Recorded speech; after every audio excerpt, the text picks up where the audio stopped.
الرحمن الرحیم وما ارسلناک الا رحمۃ للعالمین صدق اللہ العظیم۔ محترم اساتذہ کرام اور میرے عزیز طلباء و طالبات، سب سے پہلے تو میں اس محفل کے منتظمین کو دل کی گہرائیوں سے مبارکباد پیش کرتا ہوں۔ یہ بہت ہی خوبصورت روح پرور محفل منعقد کی گئی، اور جس کا بنیادی مقصد رسول اللہ صلی اللہ علیہ وسلم سے اپنے تعلق کی تجدید۔ یہ تعلق جتنا ہمارا تازہ رہے گا اتنی ہی ہماری سعادت میں اضافہ ہوتا رہے گا۔ آپ سے ہمارا رشتہ یہ ہماری بقا اور ہماری زندگی کا ثبوت ہے۔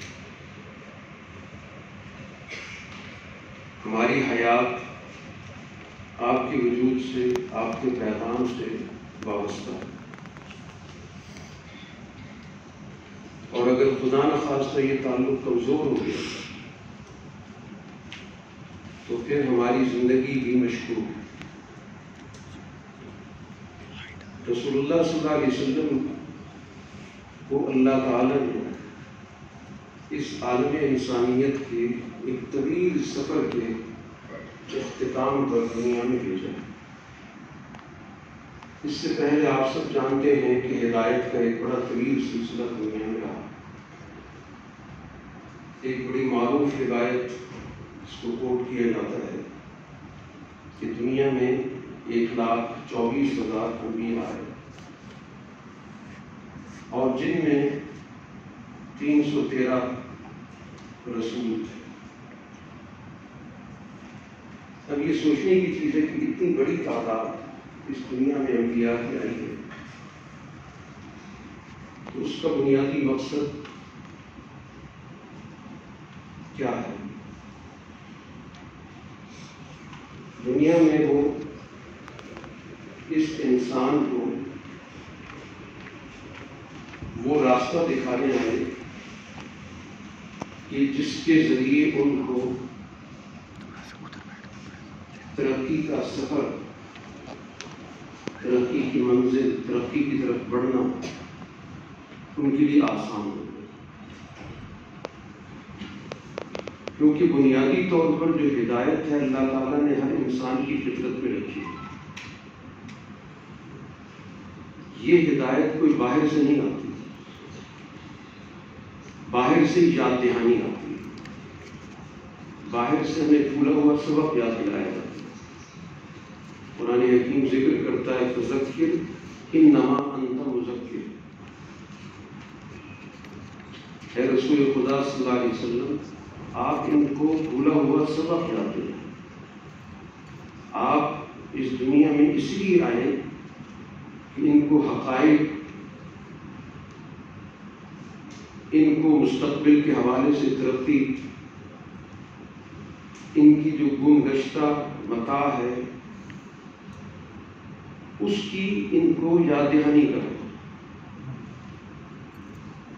اور اس سارے سلسلہ ہدایت کی تکمیل رسول اللہ صلی اللہ علیہ وسلم پر ہوتی ہے۔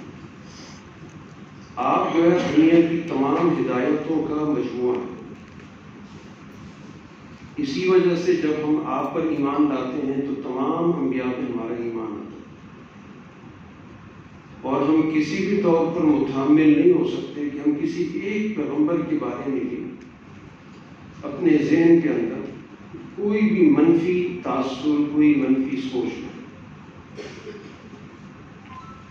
تمام انبیاء ہمارے انبیاء ہیں، تمام کتابیں ہماری کتابیں ہیں، دنیا میں آنے والی ہر ہدایت ہماری ہدایت ہے، اس لیے کہ ہم نے ایک جامع ہدایت، تمام انبیاء کے امام، تمام انبیاء کے سلسلہ ہدایت کو مکمل کرنے والے خاتم النبیین صلی اللہ علیہ وسلم پر ایمان لانے کی سعادت حاصل کی۔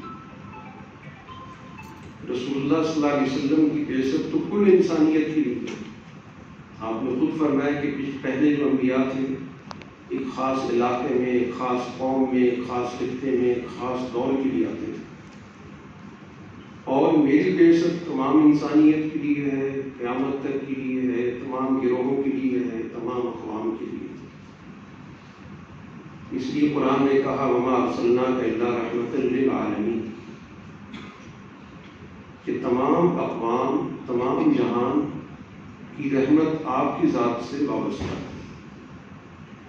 اور رسول اللہ صلی اللہ علیہ وسلم نے عملاً اس دنیا کے اندر ایک سوسائٹی قائم کی، ایک معاشرہ قائم کیا، اور اپنے ان اخلاق کا عملی نظام قائم کیا جو رسول اللہ صلی اللہ علیہ وسلم کے بارے میں قرآن حکیم نے کہا انک لعلی خلق عظیم، کہ آپ بہت ہی عظمت والے اخلاق پر فائز ہیں۔ یہ عظمت والے اخلاق کیا ہوتے ہیں؟ کہ اپنے اخلاق سوسائٹی میں منتقل کرنا۔ ذاتی طور پر باخلق ہونا تو ہر نبی کی صفت ہے، کوئی نبی بھی ایسا ہو ہی نہیں سکتا کہ جس کے اندر اخلاق نہ ہو۔ ہر نبی اعلیٰ اخلاق کا مالک ہوتا ہے۔ عظیم اخلاق وہ ہوتے ہیں کہ اس خلق نے دوسروں کو رنگ دیا، اپنے ساتھ جڑنے والوں کو، اپنے ساتھ تعلق رکھنے والوں کو، اپنی صحبت میں بیٹھنے والوں کو بھی اسی رنگ میں رنگ دیا۔ اس لیے رسول اللہ صلی اللہ علیہ وسلم نے اپنے اخلاق اپنی اس سوسائٹی کو منتقل کیا۔ اسی وجہ سے قرآن نے آپ کا ذکر کیا اور آپ کی گرد جو اجتماعیت تھی اس کا ذکر کیا۔ والذین معہ، کہ وہ لوگ جو آپ کے ارد گرد تھے۔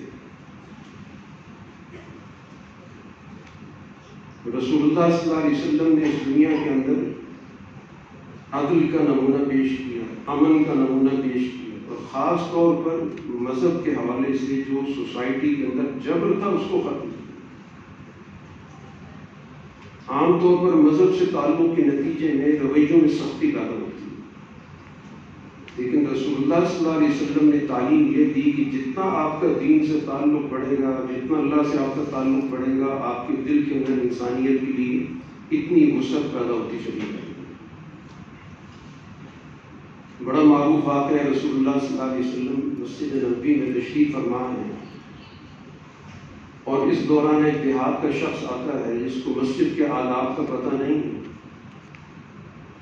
تو وہ مسجد میں ہی اپنی ضرورت پوری کرنے بیٹھ جاتا ہے۔ اسے تقاضا ہو گیا پیشاب کا۔ آپ اندازہ کریں کہ اس وقت جو لوگ موجود تھے ان کے کیا جذبات ہوں گے۔ چنانچہ صحابہ دوڑے اس شخص کو پکڑنے کے لیے، مارنے کے لیے کہ مسجد کے اندر یہ حرکت۔ اللہ کے رسول نے صحابہ کو بالکل، جب وہ شخص اپنی جگہ سے اٹھا تو پھر آپ نے اس کو بلایا اور اس کو سمجھایا کہ دیکھو یہ مسجد ہے، یہ مسجد اس لیے ہوتی ہے کہ یہاں پر اللہ کا نام لیا جاتا ہے، یہ مسجد اس لیے ہوتی ہے کہ اس کو پاک رہنا چاہیے، یہ مسجد اس لیے ہوتی ہے کہ یہاں پر نماز پڑھی جاتی ہے۔ آپ نے گویا اپنے عمل سے ثابت کیا کہ دین در حقیقت سوسائٹی کے لیے رحمت ہوتا ہے، اور اس کے بعد پھر آپ نے خود پانی منگوا کر پانی بہایا، اس کو پاک کیا۔ اس واقعے کو آج کے ساتھ، آج کے اس ماحول کے اندر ہم اگر اس کو سوچیں تو ہمارا رویہ کیا ہوگا؟ ہم ایسے آدمی کو مرنے مارنے پہ تل جائیں، ہم کوئی نہ کوئی سازش تلاش کر کے لے آئیں گے کہ یہ شخص پتہ نہیں کسی کا ایجنٹ تھا، یا کسی اس کے فرقے سے تعلق تھا، یا اس کا کفر سے تعلق تھا۔ یہ وہ چیزیں ہیں جو آج ہمارے اندر سے مفقود ہیں۔ ان کا ذکر ہوتا ہے صرف اس لیے کہ محفل گرم ہو، اس لیے نہیں ہوتا کہ ہم اس کو مشعل ہدایت بنائیں۔ یہ ہمارے لیے ایک راستہ ہے سوچنے کا، عمل کرنے کا۔ اس لیے رسول اللہ صلی اللہ علیہ وسلم نے نیک کاموں کے اندر بھی شدت پسندی اختیار کرنے سے منع کیا۔ ایک موقع پر آپ مسجد نبوی تشریف لائے اور اس ایریے میں چلے گئے جہاں خواتین عبادت کرتی تھی، تو وہاں آپ نے نوٹ کیا کہ ایک رسی لٹک گئی، دریافت کیا کہ یہ کیا چیز ہے، تو بتایا گیا خاتون کا نام لیا گیا کہ وہ خاتون یہاں آتی ہیں عبادت کریں، اور ظاہر ہے کہ طویل وقت عبادت میں مصروف رہتی ہیں، تو جب ان پہ نیند طاری ہوتی ہے تو وہ اپنے بال اس کے ساتھ باندھ دیتی ہیں کہ جو ہی نیند کا جھٹکا آئے گا تو ظاہر بات ہے کہ بال کھینچیں گے اور نیند اڑ جائے گی اور دوبارہ وہ اپنی عبادت میں مصروف ہو جائے گی۔ تو آپ نے کہا کہ اپنے اوپر سختی مت کرو، اگر تم اپنے اوپر سختی کرو گے تو اللہ بھی پھر ظاہر ہے کہ سخت فیصلے کرے گا، اور پھر تم جتنی بھی عبادت کر لو اس سے تم اللہ کا حق تو نہیں ادا کر سکتے کہ کسی کے ذہن میں یہ بات ہو کہ میں اتنی عبادت کروں کہ میں حق عبادت ادا کر دوں، تو ایسا کبھی بھی نہیں ہو سکتا۔ اللہ کے رسول صلی اللہ علیہ وسلم جن کا ہر لمحہ عبادت ہے، آپ کا ایک جملہ ہوتا تھا کہ ما عبدناک حق کا عبادت ہے، کہ اللہ جو تیری عبادت کا حق ہے وہ ہم نہیں ادا کر سکتے۔ تو دین تو انسانوں کے لیے ایک ایسا راستہ دیتا ہے کہ جس کے اندر بڑی آسانی کے ساتھ آپ زندگی کے تمام معاملات کو اختیار کریں۔ ہمارا دین تو تقسیم نہیں کرتا کہ یہ دین کا کام ہے یہ دنیا کا کام ہے، وہ کہتا ہے ساری زندگی آپ کی دین بن سکتی ہے اگر آپ کا موٹیو ٹھیک ہے، آپ کا مشن ٹھیک ہے، آپ کی نیت ٹھیک ہے، آپ کی غرض ٹھیک ہے۔ ایسا نہیں ہے کہ عبادت کے لیے کسی خاص جگہ پر جائیں گے تو عبادت بنے گی، باقی عبادت نہیں ہوگی۔ اسی وجہ سے اس نے عبادت کا تصور وسیع کر دی کہ ہمارا ہر لمحہ عبادت بن سکتا ہے، بشرطے کہ اس کے پیچھے جو محرک ہے وہ ہمارا درست ہو جائے۔